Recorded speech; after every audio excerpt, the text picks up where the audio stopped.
한 주간 평안하셨습니까? 네, 날씨가 많이 추운데 건강 잃지 않도록 감기 조심하시고 옷도 따뜻하게 입고 보온하시면서 건강한 일상을 살아가시길 바랍니다. 인사 한번 하고 시작하겠습니다. 온 마음을 다해 응원합니다.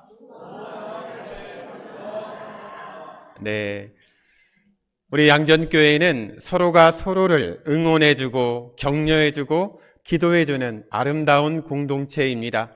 오늘 참 잘 오셨습니다. 특별히 오늘은 대림절이 시작되는 주간입니다. 한번 여러분들에게 물어보겠습니다. 여러분들이 살아오면서 가장 오랜 기다림을 가진 시간이 언제였습니까?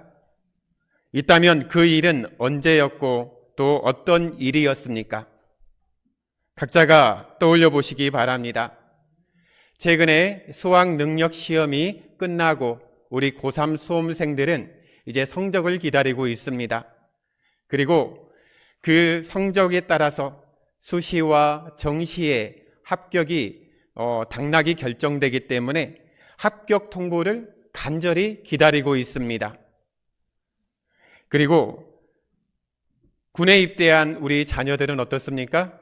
입대하자마자 제대 날짜 세고 있죠. 언제 제대하는지, 며칠 남았는지 세고 있습니다.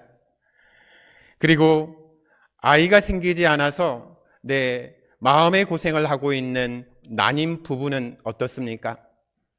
그 부부는 새로운 생명이 자기 부부에게 오기를 간절히 기다리지 않습니까? 이렇게 굵직한 기다림도 있지만 우리 일상에 아주 가벼운 기다림도 있습니다. 버스를 기다리고 또한 배달의 민족을 통해서 주문한 배달 음식을 기다립니다. 지금 이 시각에도 어떤 분은 빨리 예배가 끝나고 목사님 축도했으면 좋겠다. 빨리 집에 가야 된다. 그렇게 기다리는 사람도 없을 것입니다. 네, 각기 다른 경험들이 있겠지만 우리는 모두 오랜 기다림의 경험을 했습니다. 그리고 또 지금도 무엇인가를 간절히 기다리고 있습니다. 오늘은 대림절 첫째 주일입니다. 교회력으로 따지면 한 해가 시작하는 절기입니다. 대림절은 성탄절이 오기 전 4주에 걸쳐서 4주간인데요. 주님의 오심을 기다리는 절기입니다. 이 세상에 겸손한 아기로 오신 예수님의 탄생을 축하하면서 다시 오실 영광의 주님을 맞이하기 위해 준비하고 기다리는 우리 모든 양전교회 성도님들에게 하늘의 위로와 평화가 충만하시기를 간절히 바랍니다. 기다리는 일은 쉽습니까? 쉽지 않습니까? 다들 쉬우신가 보군요. 네. 정류장에서 버스가 오기를 기다리거나 또한 약속한 장소 카페에서 친구가 오기를 기다리는 정도의 기다림이라고 한다면 얼마 정도 늦어도 괜찮습니다. 조금 마음이 상할 수는 있지만 그게 크게 어렵지는 않습니다. 하지만 예수님을 기다리는 우리는 어떻습니까? 무려 2000년이 지났습니다.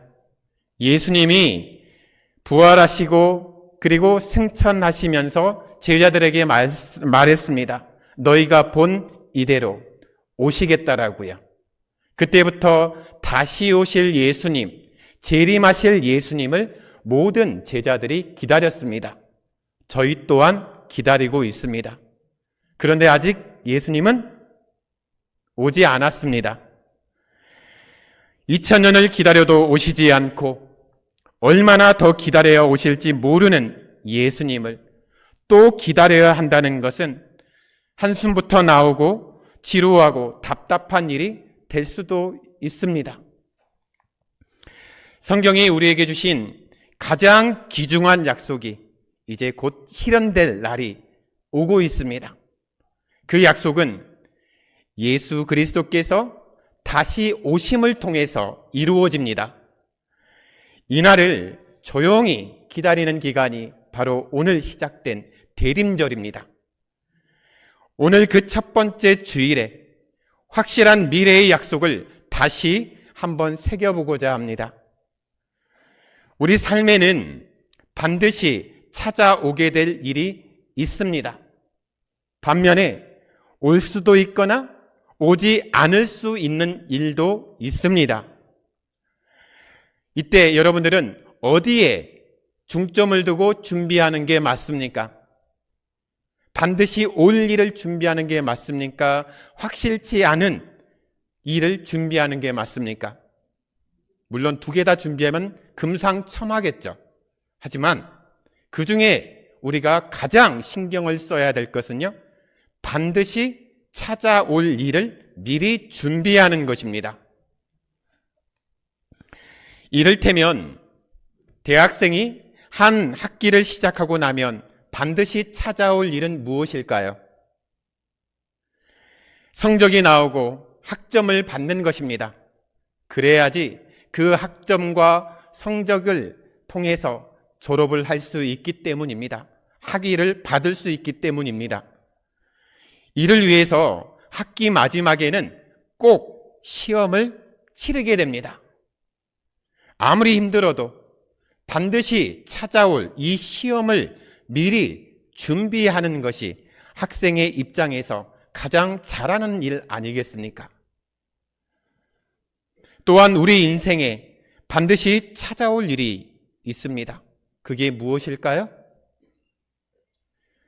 저와 여러분 모두가 피할 수 없는 것입니다. 피할 수 없이 우리를 찾아오는 일은, 반드시 찾아오는 일은 죽음입니다. 이것을 준비하는 것처럼, 죽음을 준비하는 것처럼 가장 당연하면서도 지혜로운 일은 다시 없습니다. 우리의 죽음이 확실한 것처럼 예수 그리스도께서 다시 오신다는 약속도 확실합니다. 이때를 가리켜서 종말이라고 말합니다. 그러므로 인간으로서 종말을 준비하는 것이 가장 지혜로운 일 아니겠습니까? 종말을 준비하는 방법을 예수님께서 가르쳐주고 계십니다. 그러면서 구약의 사건 하나를 예로 드시고 있습니다. 노아의 홍수가 그것입니다. 예수님은 노아의 홍수를 언급하며 재림 때 사람들이 보이게 될 반응에 대해서 가르쳐주고 있습니다. 당시 사람들의 반응은 두 가지로 나뉘었습니다. 노아의 가족들은 하나님의 약속을, 말씀을 믿고 묵묵히 120년 동안 방주를 만들었습니다. 쉽지 않은 기간이죠. 하지만 노아의 가족들을 제외한 나머지 사람들은요, 비가 내리고 물이 차오르는 그 순간까지도 무슨 일이 일어나고 있는지 깨닫지도 못했습니다. 홍수가 있을 것이라는 노아 가족들의 그런 경고가 있었지만 그들은 한 귀로 듣고 한 귀로 흘렸습니다. 한마디로 믿지 않았습니다. 예수님이 다시 오신다는 이 경고를 우리는 들었습니다. 누군가는 예수님의 다시 오심을, 그 심판의 날을, 구원의 날을 기다리면서 마음에 새깁니다. 반면에 누군가는 한쪽 귀로 듣고 그냥 흘려버리는 지금의 세태와 같다고 할 수 있겠습니다.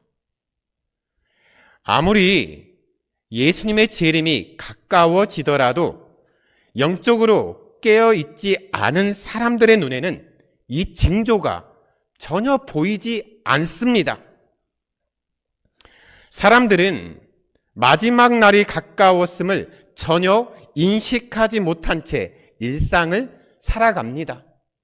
혹시 우리에게 태어난 날짜가 정확하게 있듯이 내가 죽는 날이 정확하게 정해져 있다고 한다면 여러분들은 그냥 대충 살 수 없을 것입니다. 당장 내일 아침에 내가 죽을 시간이 다가오는데 이 시간을 허투루 살 사람은 없다는 것입니다. 거기에 따라서 마음의 준비를 하고 삶을 정리하는 시간을 갖겠죠.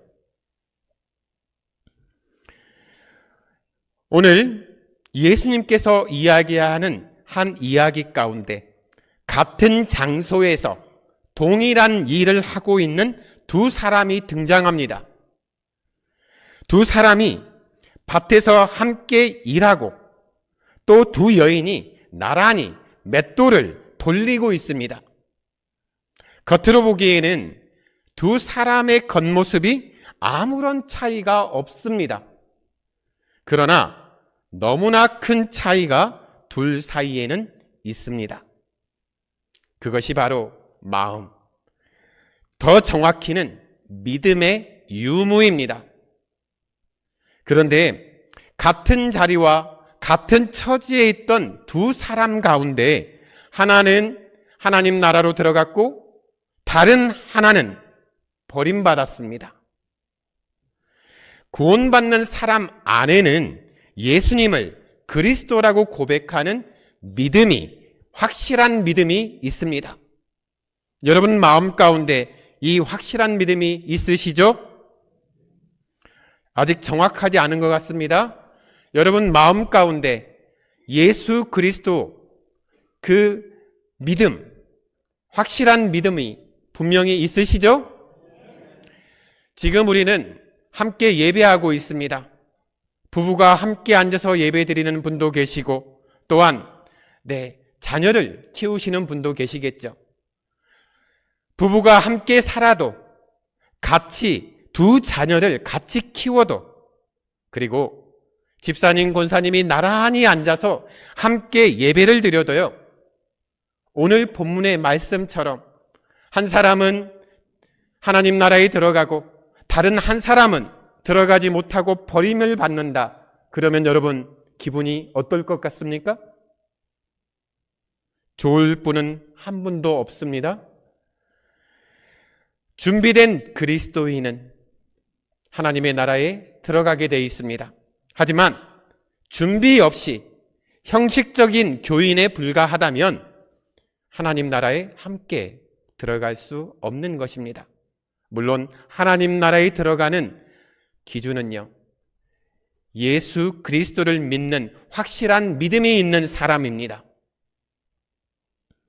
바로 이 이야기가 우리로 하여금 정신이 번쩍 들도록 하지 않습니까?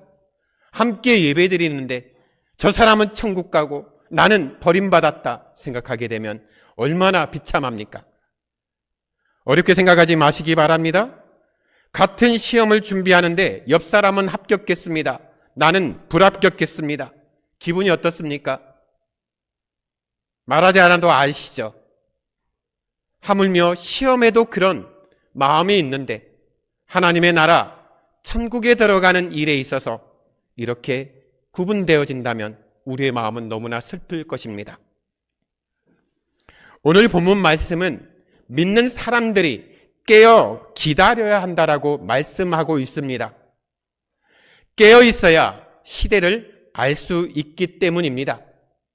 만약 우리가 영적으로 깨어 있지 못한다면 시대적으로 일어나는 현상들을 보면서도 깨닫지 못할 것입니다. 마땅히 준비해야 할 것도 준비하지 못하게 됩니다. 그 채로 예수님의 재림을 맞이하게 된다면 우리에게 찾아오는 것은 부끄러움을 당하는 것이죠. 다른 사람들은 다 들어가는데 나는 못 들어가는 그 부끄러운 상황을 마주하게 되는 것입니다. 영적으로 깨어 있어야 합니다. 또한 그날이 언제인지 아무도 알 수 없기 때문에 깨어 있어야 합니다. 재림에 대한 예수님의 다시 오시는 재림에 대한 예수님의 분명한 가르침 중에 하나는요, 그 날짜와 시간을 누구도 알 수 없다는 사실입니다. 하늘의 천사도 심지어 예수님 자신도 그 날짜와 시간을 알지 못한다라고 말씀하십니다. 오직 하나님 아버지만 아신다. 이렇게 분명하게 우리에게 알려주고 있습니다. 이 말씀은 거짓 선지자와 거짓 그리스도를 구별하는 기준이 됩니다. 판별하는 기준이 되는 것입니다.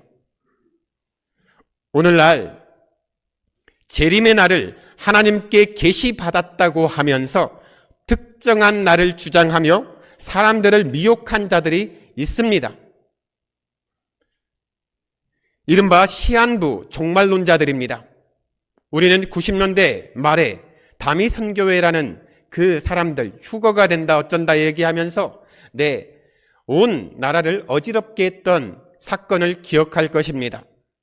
하지만 그 날이 왔습니까? 오지 않았습니다. 그날 제가 기억하는 장면은요, 제가 살던 곳에 다미선교회 그 예배당이 있었습니다. 그래서 그 날 정확히 12시 되기 전에 11시부터 그 주변에 많은 사람들 그리고 경찰이 포진해 있었습니다. 그리고 이제 10분 11시 50분이 되니까 이제 그때부터 시계를 보면서 재기 시작합니다.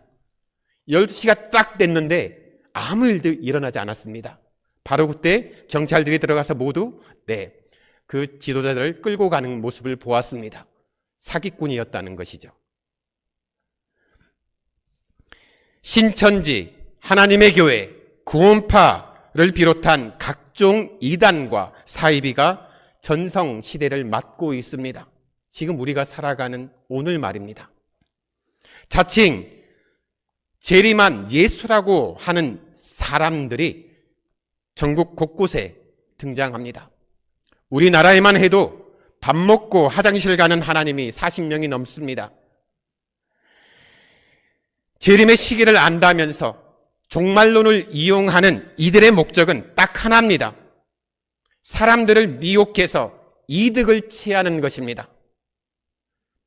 예수님의 말씀을 부정하고 다른 주장을 하는 자들이 바로 이단입니다. 그들은 거짓말로 사람들의 재물을 갈취하는 한낱 사기꾼에 불과합니다. 이단 사이비의 그런 이야기를 듣다 보면요, 헌금을 얼마나 열심히 하는지 모릅니다. 집도 갖다 팝니다. 예물도 갖다 바칩니다. 그리고 결혼 폐물도 갖다 바칩니다. 그리고 심지어 자기 생명도 담보로 모든 걸 다 맡기거든요. 하지만 그 결국은 처참합니다. 이용당하고 버림당하는 것이거든요. 그래서 자기가 잘못됐다는 걸 알면서도요, 그걸 포기하는 순간 자기가 무너지기 때문에 끝까지 그 신앙을 유지하면서 다른 사람들을 속이는 것이죠. 다른 사람들을 속임을 통해서 자기가 피해받은 것을 보상받고 싶어하는 심리가 깔려 있습니다. 예수님은 명확하게 우리에게 말씀하셨습니다. 그렇기 때문에 우리도 명확하게 인식해야 합니다. 무엇을요? 다시 오실 예수님 그 날, 그 시를요. 하나님 아버지 외에는 아무도 예수님이 이 재림의 시기를 알지 못합니다. 만약 안다라고 한다면 절대 상종하지 마시기 바랍니다. 여러분들을 속이는 사기꾼입니다. 그날이 언제일까 생각하고 연구하는 것은 아무 의미가 없습니다. 우리의 일도 아닙니다. 우리는 그것을 오로지 하나님 아버지의 절대 주권으로 맡겨야 합니다. 평소 공부를 성실히 하는 학생은 시험을 언제 보든지 상관이 없습니다. 빨리 보면 볼수록 좋습니다. 왜 그렇습니까? 남들이 공부 못할 때 자기는 공부했거든요.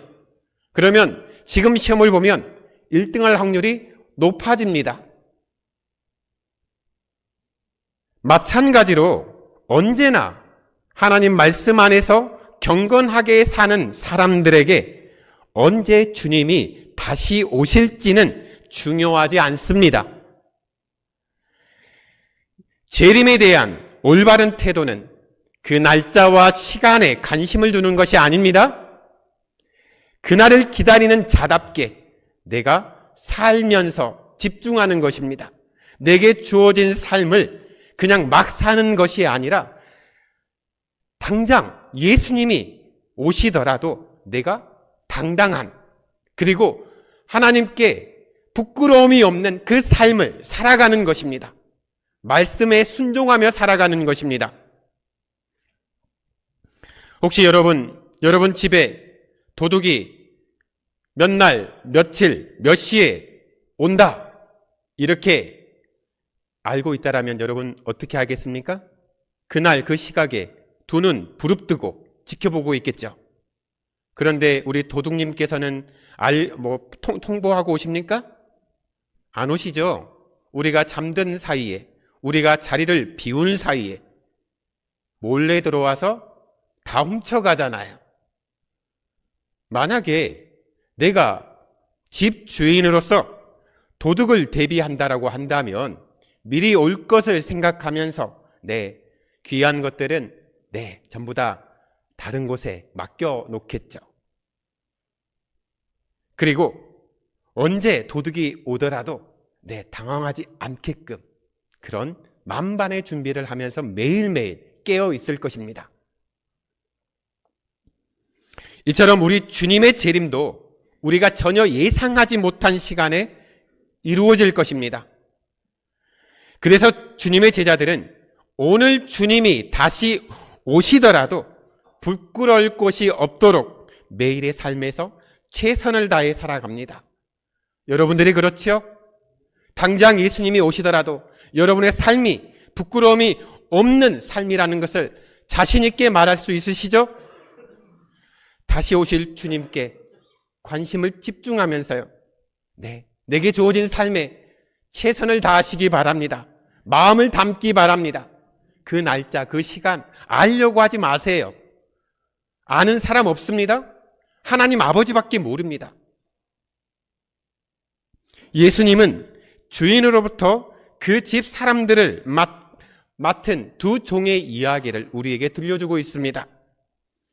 주인이 반드시 돌아온다는 것을 이 종들은 다 알고 있었습니다. 그러나 그때를 기다리는 마음 자세가 달랐습니다. 한 명은 주인이 언제 올지 알지 못하기 때문에 매일매일 자기 본분에 최선을 다했습니다. 맡겨진 일에 마음을 담았습니다. 충성스럽고 지혜로운 태도입니다. 이런 자세가 재림을 기다리는 우리의 자세가 되어야 합니다. 반면에 다른 종은요, 주인이 올 건 오겠지만 더디 올 것이다, 늦게 올 것이다 여기고요, 부정을 저지르고 불의를 행했습니다. 자기 신분, 종의 신분을 망각하고 술에 취해 지내고 동료들을 때리면서 자기 마음대로 했습니다. 결국은 쫓겨나서 슬피 울며 일을 가는 그런 안타까운 모습을 갖게 되는 것이죠. 예수님의 재림을 기다리며 깨어있으라는 가르침은 언제 세상이 끝날지 모르니까 우리 일상생활을 이제부터 다 접고 오로지 교회에 나와서 기도만 하고 있어야 합니다. 이 뜻이 아닙니다. 가난하고 약한 자들을 돌보라는 것입니다. 내게 주어진 자리에서 하나님께 하듯 마음을 담아 섬기라는 것입니다. 그래서 재림에 대한 믿음의 확신이 있는 사람은 내가 장사를 할 때도 정직하게 최선을 다합니다.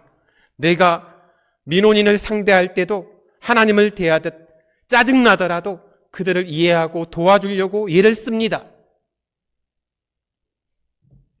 이처럼 예수님의 재림을 기다리는 삶이란 말로만 다시 오실 주님을 내가 믿습니다, 이렇게 말하는 것이 아니라 주위 사람들을 섬기고 그들의 필요를 채워주는 삶입니다. 나만 잘 살면 되지, 나만 잘하면 되지가 아니라, 나만 천국 가면 되지가 아니라 옆에 사람들을 섬겨주고 그들이 예수님을 모른다면 그들에게 다시 오실 예수님을 소개해 주는 것이죠. 알려주는 것이죠. 그리고 대비하게 하는 것이죠. 믿고 안 믿고는 그 사람의 몫입니다. 성령이 역사에 따라 그들이 믿고 또한 믿지 않을 수도 있는 것이거든요. 데려감 그리고 버려둠, 이 기준이 깨어 있는다는 거거든요. 깨어 있을 때 천국에 들어갑니다. 깨어 있지 못할 때 그냥 버려둠을 당합니다. 이것이 우리를 좀 긴장시키기에 충분하지 않습니까? 내가 깨어 있을 때 하나님의 나라에 들어가는데 내가 혹시 깨어 있지 못하고 졸고 있다면 하나님 나라에 못 들어가는 것이죠. 깨어 있어야 할 때 잠들어 있으면 소중한 모든 것을 잃게 됩니다. 예수님을 만난 지 여러분 얼마나 되셨습니까? 예수님을 영접한 지 얼마의 기간이 흘렀습니까? 너무 오래돼서 그때의 사랑이 기억이 안 나십니까? 처음 사랑과 감격을 버리지는 않았는지 오늘 이 시간 스스로 점검해 보시기 바랍니다. 교회 생활이 너무 익숙해졌습니다. 그리고 이렇게 앉아서 예배하는 시간도 눈 뜨고 졸기도 합니다. 그리고 눈 감고 미동 없이 주무시는 분도 있습니다. 굉장한 능력을 소유하신 분들입니다. 너무 익숙하다 보니까 감격이 없습니다. 기쁨이 없습니다. 심지어 예배 나가고 나갈 때 결단이 없습니다. 내가 어떻게 살아야 할지 결단을 못합니다. 바로 그런 사람들이 깨어 있어야 할 때 깨어 있지 못한 사람들입니다. 우리가 함께 예배드려도 어떤 한 사람은 천국에 들어갑니다. 어떤 한 사람은 버려둠을 당합니다. 저의 이야기가 아니고 예수님이 우리에게 하신 말씀입니다. 예수님의 재림에 대한 아무런 기대도 없고 아무런 긴장 없이 지내다가 그냥 예수님이 재림했을 때 자칫 여러분이 버림당할 수 있다는 사실을 잊지 마시기 바랍니다. 사람이 물에 빠지면 어떻습니까? 주변을 살핍니까? 아니요.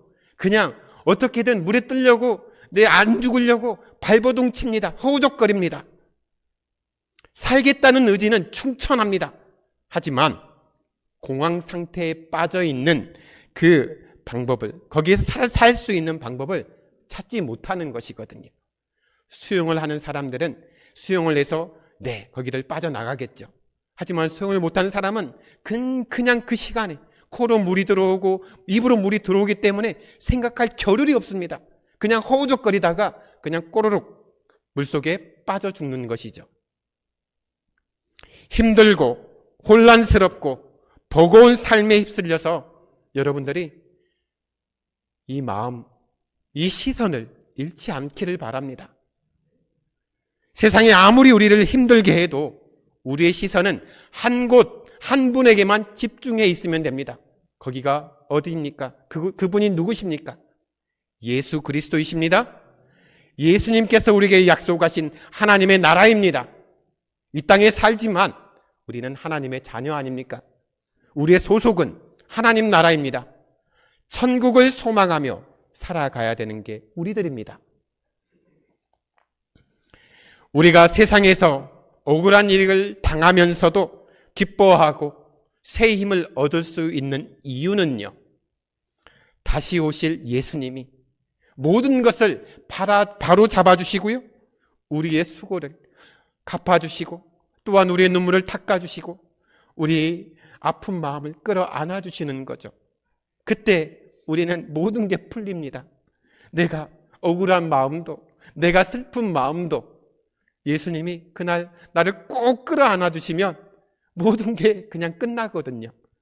그게 바로 천국이에요. 그런데 예수님이 다시 오시는 이 재림을 이단이나 사이비의 가르침으로 여기거나 재림이 기대가 되는 것이 아니라 두려움의 대상이 되어버린 현실은 우리가 복음에 대해서 크게 잘못 알고 있다는 증거일 것입니다.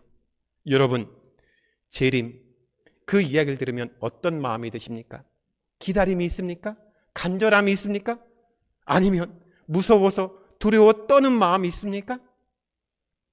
여러분 마음 가운데는 두려움이 아니라 그날이 속히 오기를 기다리는 그런 기쁜 마음으로 충만하길 바랍니다.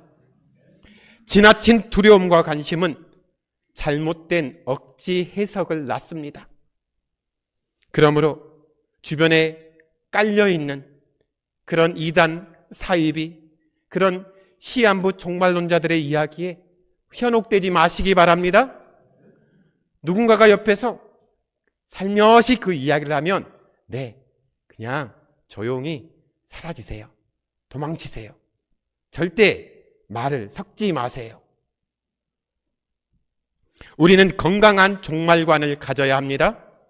그것은 종말의 날을 오로지 하나님의 영역으로 인정하는 것입니다. 그 날은 천사도 모르고 예수님도 모르고 오직 하나님 아버지만 아십니다. 이 말씀처럼 하나님께 맡겨진 일이에요.